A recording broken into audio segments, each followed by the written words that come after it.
Guys, look at this chart, okay? You see anything? Yeah, it's empty. I think we should try to change that. Yep, that's right. It's time for my top 10 best movies of the year, because I will be doing a worst list. Can't let those movies go untouched, but that will be later on. Now, I could sit here and, talk about how hard 2020 was, and I've done that before. We all know. We all know how hard it was, and it truly is just a blessing to still be here in 2021.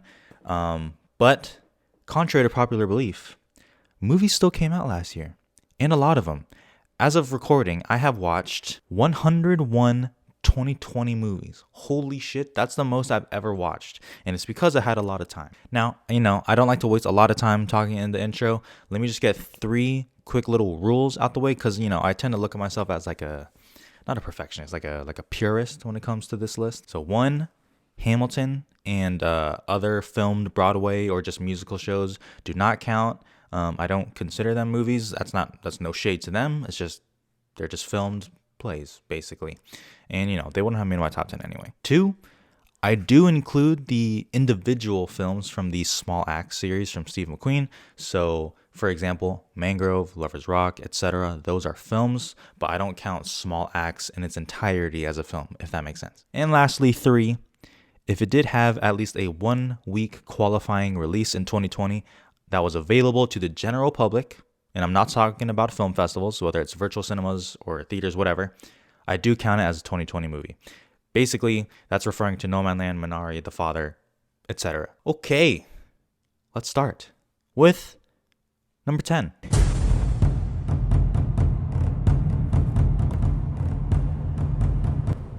Palm Springs. Yep, I just rewatched this movie and I realized it absolutely fucks. It's kind of the one movie, as I'm looking at my list, that's kind of different, I want to say. Kind of is more of a pure comedy. And goddamn, this movie was so refreshing. Holy shit. I mean, it came out right, I live in Arizona, so it came out right during like the summer surge in Arizona. And it was just so refreshing. Oh my God. And I love Andy Samberg. Love like The Lonely Island. He shaped, that group really shaped some parts of my childhood and growing up. Might explain some of the weird humor in me, but regardless, Palm Springs, just an original twisty movie. I kind of love it. What can I say? I hope it gets some love at the Golden Globes, but you can never trust what the Golden Globes are doing. So I'll just be prepared to be disappointed, but that's okay. Anyways, number 10, Palm Springs, filling the chart right there, looking good so far. Let's move to number 9.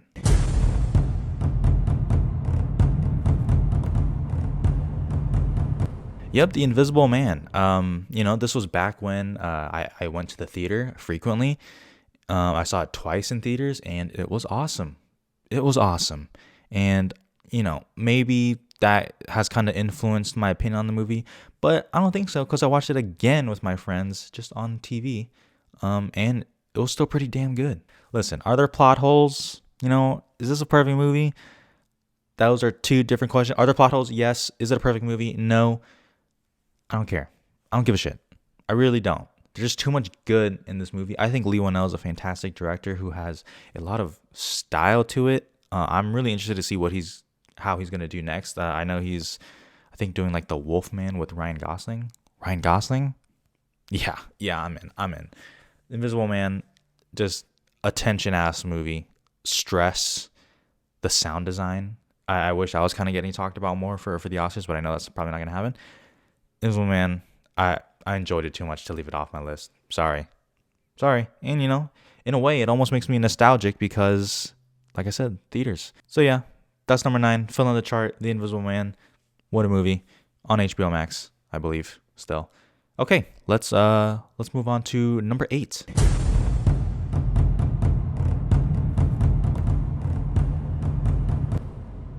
Yep, One Night in Miami. So maybe unpopular opinion, I actually don't know, but out of the 3 stage plays, The Father, Ma Rainey, and One Night in Miami, this one's actually my favorite.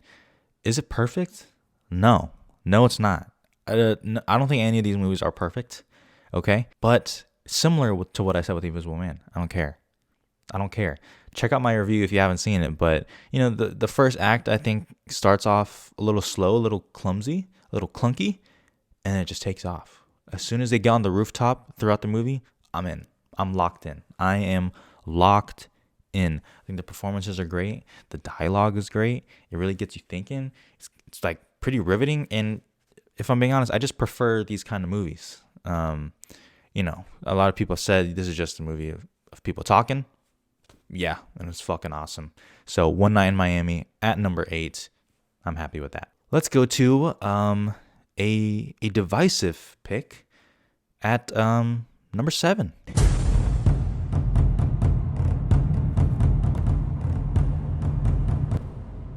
Yep, I'm thinking of anything. So, one of the main controversial and divisive movies from a very well-known filmmaker, in this case, Charlie Kaufman, more known for his screenwriting. Listen, I first watched it, and on my first watch, I was like, I don't understand it. Makes no goddamn sense. Compels me, though, just like that. But something about it, I kind of loved. I kind of loved it.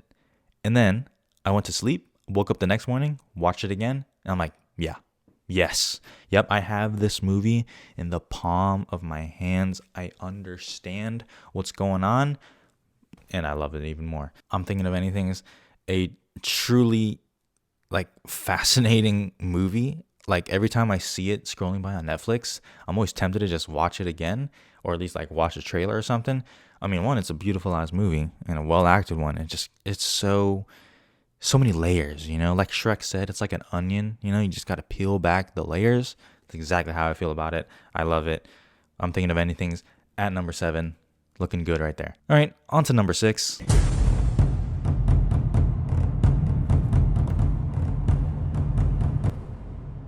Yeah, Shithouse. A very small movie. I'm not sure how many people know about this movie. I think it did premiere at South by Southwest, and it won the main award. Sorry, I just woke up. I didn't do a lot of research for this. You guys know me by now if you're a subscriber of mine. Anyways, what is it about? It is just straight up a college coming of age movie, and I don't know how old I look, but I just graduated college. So, when I watched it, I was the same damn age as the guy who wrote it, directed it, and starred in it. So that makes me feel great about my life.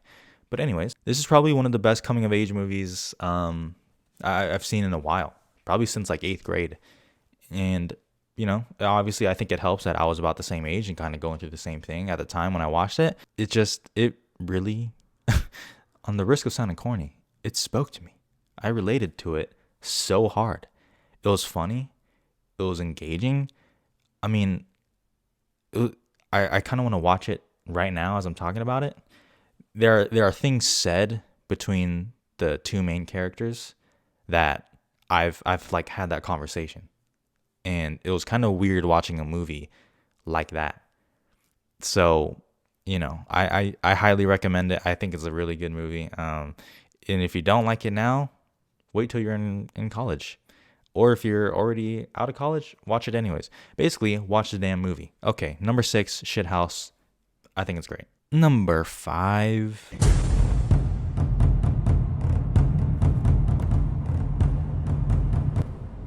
Yep, another round starring Mr. Hannibal himself. Well, not Anthony Hopkins, but Mads Mikkelsen. The man who is always cast as a villain in American movies, but in Denmark he just plays the normal guy. So I don't know what that says about America casting him, but regardless, Mads Mikkelsen, honestly, one of the best actors working right now, and this proves it. Thomas Vinterberg and Mads Mikkelsen team up again after The Hunt, where Mads Mikkelsen won Best Actor at Cannes. And this is another great movie. It's basically, him and his group of friends are basically just squares. They're just squares. They're just kind of, especially Mads Mikkelsen, he's just kind of chugging along through life. They run this experiment where this philosopher, I believe, says that people are born with a 0.05% blood alcohol deficiency. So they try to fill that every day with alcohol to see how they feel. They end up liking it. They want to do a little bit more, etc., etc. Okay. Yeah, this movie's fucking good. This movie is fucking good. It blends drama and, I guess, comedy really damn well. I hope Mads Mikkelsen gets some love at the awards. I mean, I think this is the shoe-in to win for Best International Film, if you guys care about that. So that, I mean, that's a good thing. And as I'm sure you all heard, the ending is still my favorite ending to a movie last year in 2020. It's weird to say last year, but that's what it is. The best ending. It made me so happy. It just filled my heart with joy, almost like I was getting a Happy Meal from McDonald's, even though I don't eat that shit anymore because it would make me feel gross. But I didn't hate on Happy Meals back then, so that's how it made me feel. And in a way, I'm not saying everyone, should start drinking, but I kind of want to run that experiment. That'd be crazy. I'm not going to, okay, because I'm a responsible adult now who has to function in society. I can't rely on the fact that I'm a kid anymore. But you know what I'm talking about. Watch the movie. I think it's great. All right, another round at number 5. Let's go to number 4. We're getting close.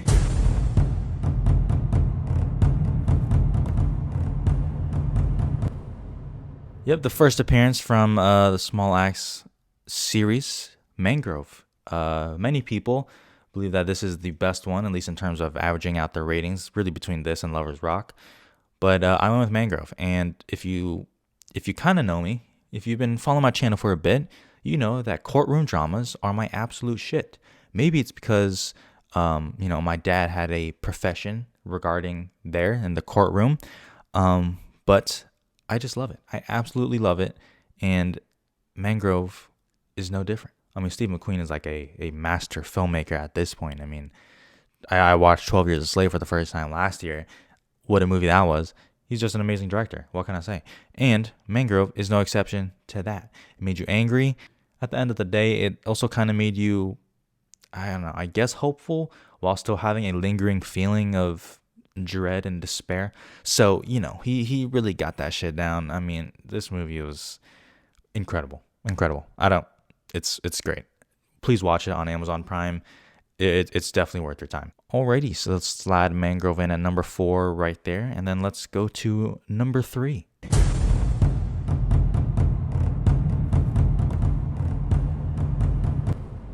Yep, Trial of Chicago 7. Guys, okay, relax, okay? Settle down in the chat, okay?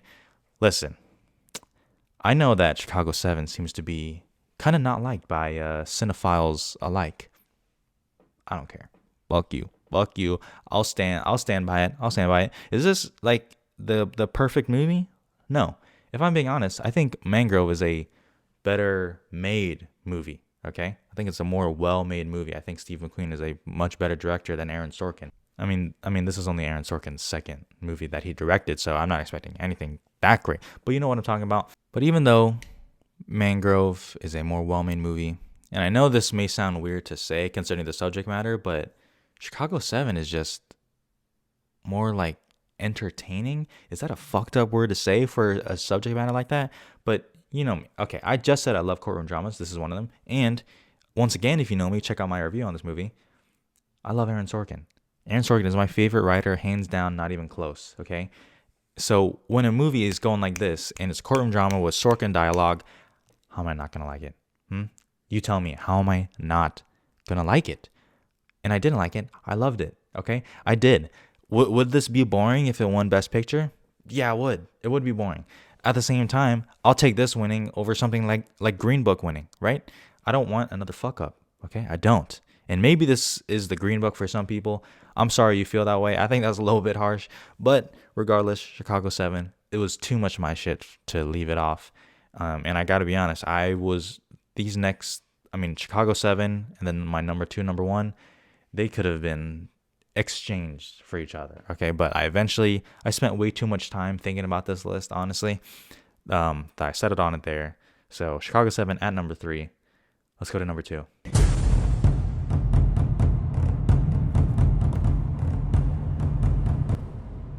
Yep. If you have watched my review on Manari, you know how special of a movie I think Manari is. Now, let's get the obvious out the way. You see my face? Yep, I am Asian. Does that matter to the movie?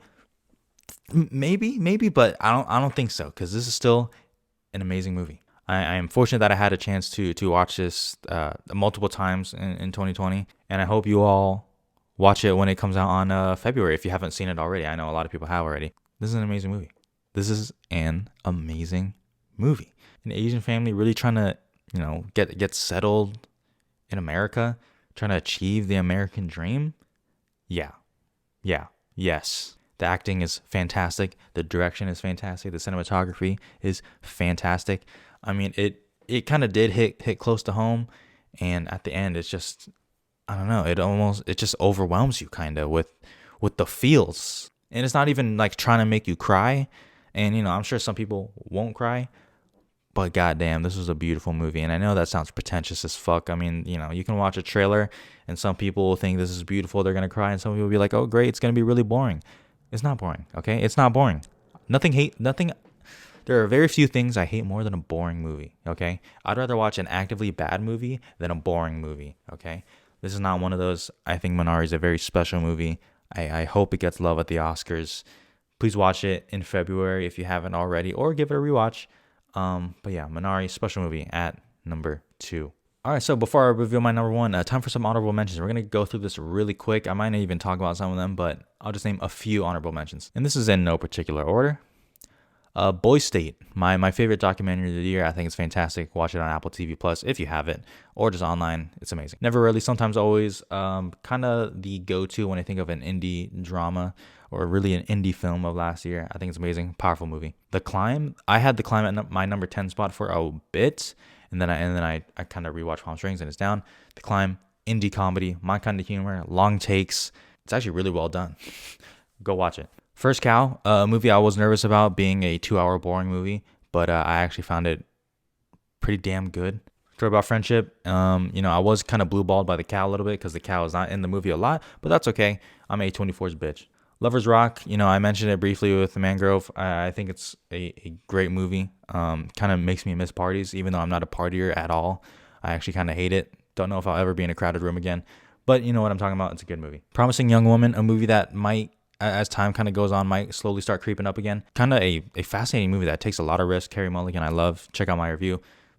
Really good. Sound of Metal, might not love it as much as everyone else, but it's a damn good movie as well. I mean, I gave it 4 stars if you saw my review. Riz Ahmed gives maybe my favorite performance of the year. I'd have to think about it.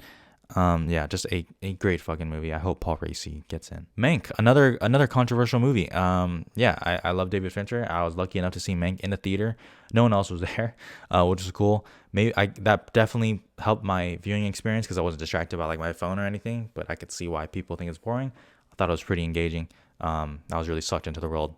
I loved it. The Father, a very disorienting movie with Anthony Hopkins, who gives a fucking good performance, as well as Olivia Colman. Damn good movie. This is one that I wish I could have rewatched before I made this video, but didn't get a chance to. That's okay. I'll watch it again in February. It's a good movie. The Vast of Night, once again on Prime, a small ass movie, and yet they pulled off something crazy with that one because I kind of loved it. It was great. It was like just a indie sci-fi movie, which is hard to do. It almost sounds like it contradicts itself, but yeah, it's a good movie. 3 more, Red, White, and Blue, Small Axe. Yep, John Boyega deserves better than Star Wars. This is proof of it. Pretty damn good.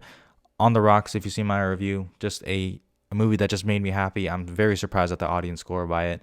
I thought it was a pretty charming movie that, the plot could have been solved in like 2 seconds, but I don't care. Bill Murray's awesome. And then finally, No Man Land. Check out my review if you've seen it. A kind of a slow, beautiful movie.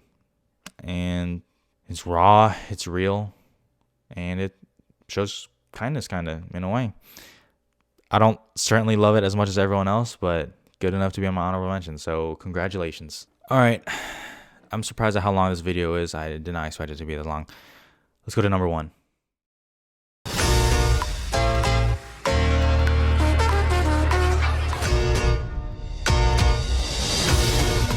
Of course it's Soul. Okay, of course. I had a hard time thinking about it, but my heart and my mind just kept going back to Soul. A movie that affected me in a way that no other movie did last year in 2020.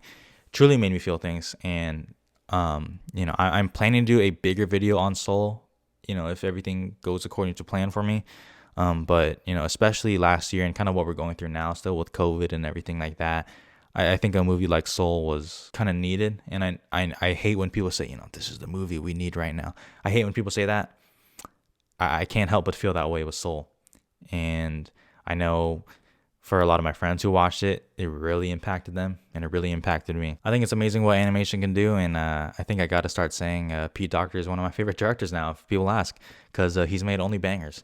So yeah, I mean, check out my review if you haven't seen it, but Soul is my #1 movie of 2020. I'm happy with that. I'm happy with that. I did not give any movie actually of 2020 5 stars though. Now that might be, myself, because the way I give out 5 stars is so weird. I rarely give it out. I've given it to some movies that I look back on, I'm like, I don't even know if they deserve 5 stars, and I've given 4.5 to movies that I think are perfect. So I don't know what's wrong with me, but as with most things, with time and as I see more movies, because I haven't seen everything yet of 2020. Obviously, I'm never going to. My list will probably change, and that's happened before. I remember Hereditary wasn't in my top 10 for 2018 when it came out. It was like in my honorable mentions. Now it would be my #1. It'd just be my #1 movie of that year. So, shit like that will change. The order might get shuffled around. But as of right now, as I'm recording, this is my top 10. Let me know what you guys think. Let me know your top 10 of 2020. Let me know how much you hate I'm Thinking of Ending Things too. Because I know a lot of people do. But yeah, that is my top 10 of 2020. So that's going to be it. Stay tuned for my top 10 worst. I'm not going to put as much effort in that one as I did in this one because those movies don't deserve it. All right. That'll be it. Thank you all for subscribing and watching. Take care. Stay safe.